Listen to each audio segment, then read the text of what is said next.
I just think of all the warning signs and everything that he sent and wonder what we could have done differently. And Hello, all. Welcome to Sister Wives Twist. I hope your weekend was a bit peaceful and quiet. Today's recap is going to have a different tone. It's going to be heavier, personal, and very emotional because what we saw in season 19, episode 25, wasn't just another episode. It was a goodbye, and it needs to be treated with respect. This is the first time I've ever made a choice not to feature any episode footage in a recap, and that was a tough decision. But when I sat through the burial of Garrison, a scene in which his urn was laid softly into the ground, I felt this crushing feeling that what I was witnessing wasn't television. It was holy, and putting those images out there beyond what TLC has already shown, it just seemed wrong. In respect of that very private moment, I am not going to be sharing those images today. But don't think this is a dismissal of the conversation.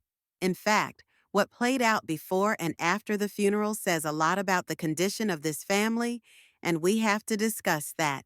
Because sometimes the silence is louder than words ever could be. As early as the opening of the episode, the rift was unmistakable. Janelle and Christine were united, a silent presence, surrounded by most of their kids. Yet some were absent. McKelty and Tony were no-shows, probably because of their recent relocation to North Carolina. However, we did spot Logan, although he said nothing, and Hunter was absent in the fishing sequences. Gabriel was present, as were all of Christine's offspring except McKelty. Leon and Audrey's presence resonated emotionally on a deep level. Their sorrow was pure, unadorned, and real. It gave further intensity to an already serious moment and showed just how much Garrison's loss had touched the entire family. But here's the most heartbreaking part. This tragedy did not reunite Kody with the family. If anything, it drove them further apart. At the funeral, the contrast was dramatic. Kody and Robyn, excluding Dayton, were on one side, while all the others were on the other. No words were shared, no glances, no gestures of togetherness, only an intimidating wall of silence. Janelle had a strong insight, one that has lingered with me. She stated that this loss caused her children, Christine's children, and even Meri's to think about what truly matters. In spite of their disagreements, many of the original siblings have begun reaching out, calling each other, reconnecting. It's not complete reconciliation, but it's a spark, and in such times, even a spark is significant. Something I really loved about this episode was that, for once, it was balanced. It provided Christine and Janelle's families with the emotional room they've deserved for a long time. They got to mourn, to reminisce, to exist without being overshadowed. Sure, some of it still felt too intrusive, but there were glimpses of healing, moments of real connection that felt grounding and authentic. And then David, Christine's husband. I'm going to be honest with you all. I wasn't convinced about him originally. When Christine brought him out, I was wondering about his motives. Was he genuine? Was this for real? But what I've witnessed since has totally transformed my thinking. His kindness throughout this unimaginable period has been nothing short of amazing. David has appeared in all the ways that count. Not only is he standing alongside Christine, he's standing with her children, particularly truly, in a way that feels so proper, so compassionate, like he was meant to be here all along. And truthfully, Christine is worth it. She's experienced so much. To watch her at last have someone who lifts her up, it's strong stuff. And Janelle, she's got love surrounding her too. Her sons have been her silent guardians, holding firm beside her in sorrow. They don't have to talk about it. You can feel it around them, the way they arrive, solid and steadfast. That's what true family is like. That's what love is like when all the rest is stripped away. But even amidst all this togetherness, the breach with Kody is impossible to overlook. He and Janelle hardly spoke to each other. The only time they were together was when she gave him Garrison's urn at the cemetery. That was it. No eye contact, no words, no making up. Even during the funeral service, they sat on opposite sides of each other. He in his corner, she in hers. And what was most striking? The children's responses to Kody's eulogy. Some wouldn't even glance up. Heads down, eyes avoided. It was like they were shutting him out, as if his words didn't matter anymore. There was something artificial in it, something detached, and it was difficult to watch. I'll be honest, I wish TLC hadn't aired the burial. Some things are just too sacred for television. But one exchange near the end of the episode really hit me. Madison and Leon talking about Kody. Madison said she felt sorry for him. But more than that, she pitied his kids. And she didn't even mention Robyn by name. That silence, it spoke volumes. Madison took it a step further. She said that if she could, she'd apologize to Robyn's children, not because she'd done anything bad, but in case she ever made them feel like they were outsiders. Leon echoed the same. They both just wish they could talk to them, to open a door that's been closed for so long. But why has that door remained closed? That question haunts, and in a sense, it characterizes this whole episode. Inasmuch as it was one of mourning, it was also one of fissures that time, and even catastrophe still hasn't mended. Why do siblings who used to share the same house, the same parents, the same memories, now feel like strangers? This isn't teenage angst or transient squabbles. It feels more profound, intentionally broken. And at the center of this division are two names that keep cropping up: Kody and Robyn. It's as if there has been an unseen wall constructed, dividing the family neatly down the middle. To one side, the kids from the first three wives, Christine, Janelle, and Meri, those who experienced the tumult and intimacy of the early years. To the other, the kids of Robyn, aloof, apart, and nearly unscathed by the attachments that once bound them all together. The difference was sharply apparent at the funeral. Kody and Robyn were groomed, poised, as if going to a wedding, while the others dressed in attire befitting Garrison's style, plain, sincere, and earthy. This wasn't merely a matter of dress, it was a matter of connection, of grief, of honesty. So, what is it? Why don't Robyn's kids call? They're grown now. They can call, text, visit, but they don't. And many viewers can't help but ask, what was said behind closed doors? What have they been told that makes them stay so far apart? Because let's be real, if those two siblings ever got together, communicated openly, matched truths, the story would change. And perhaps that's just what Kody and Robyn fear. Robyn, specifically, appears to bear a deep history of victimhood, of having been rejected, misunderstood, ostracized by everyone else in the family.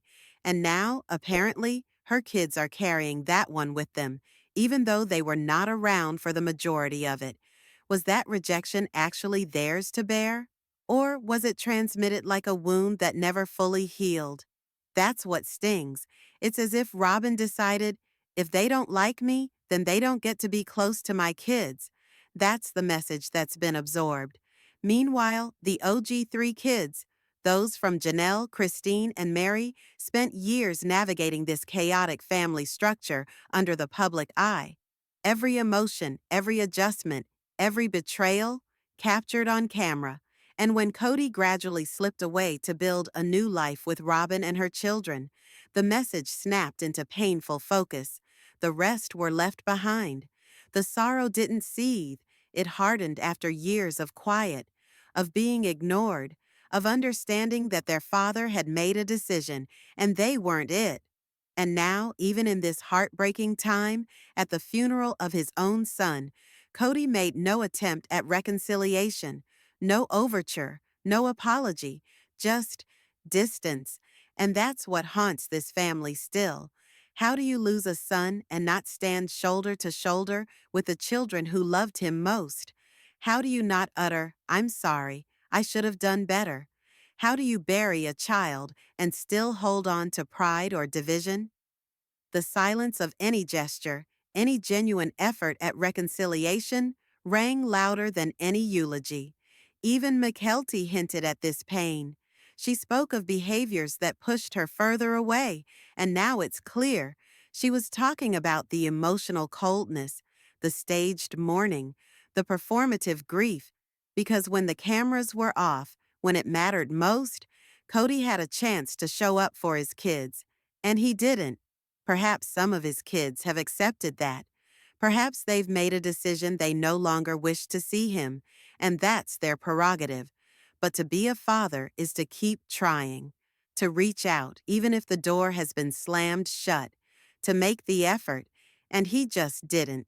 There was, however, a singular exception, Logan. Brooding, reflective, ever the steady one. He crossed over to Robyn, Brianna, and Aurora and hugged them. That's just Logan being himself, the family's brooding fixer, the bridge builder, even when the burden of holding it all together is more than a single person can bear. Apart from that one grace note, the chasm was still gaping. It wasn't only in sight, it hurt. You could sense it. And then stepped forward Tim, Kody's brother-in-law and owner of the ranch, to say something. But what he gave wasn't so much a eulogy. It was more of a sermon. As the show came to a close, it was Kody's brother-in-law, Tim, owner of the ranch, who rose to speak. His words were heavy. He spoke of the unutterable pain one feels when losing a child. He encouraged the family to lay their pride aside, to mend fences. It was an emotional message, one that obviously resonated with the fractured dynamic seated before him. Then came a sentence that made me uncomfortable. No one will ever understand the sorrow of a father. That brought me up short. Was that truly Tim talking from the heart? Or was he talking for Kody?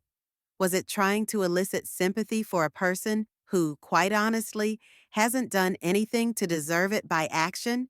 Because this is the thing. If you're sorry, show it. If you're sad, say it. Don't use a poetic line inserted into a eulogy and hope that's sufficient. Grief is doing. Remorse is work, neither of which we've gotten from Kody in any real sense. So when those words were said, they rang empty. Perhaps Tim actually hoped that the mere act of voicing it might mollify some hearts, open some doors. Perhaps he wanted to be a peacemaker, and I can see wanting to do that. But intention is different from impact, and to me, it just didn't sit right. Not because regret is unthinkable, but because Kody hasn't shown it, not once. Granted, I'll say this much. TLC did this episode better than I thought they would. There was quiet to it, dignity to the moment. It wasn't overly produced or sensationalized, and curiously, Robyn's involvement was small, nearly non-existent. She barely made an appearance on screen, and when she did, she was aloof, distant. We never once saw her cry.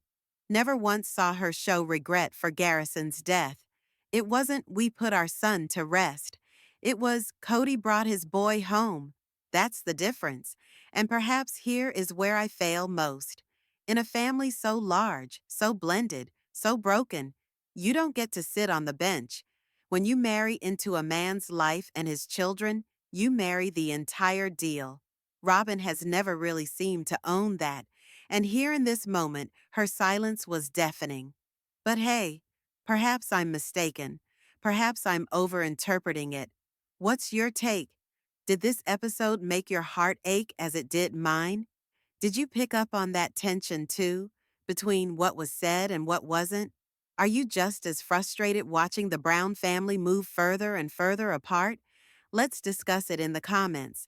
I want to hear your anger, your sadness, your hope.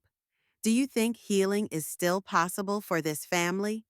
And as always, if you read all the way through, please give this video a thumbs up, subscribe to the channel, and ring the bell so you don't miss the next update from Sister Wives Daily. Thank you for being here, for showing up, and for caring. Take care of yourselves until next time. Bye, friends.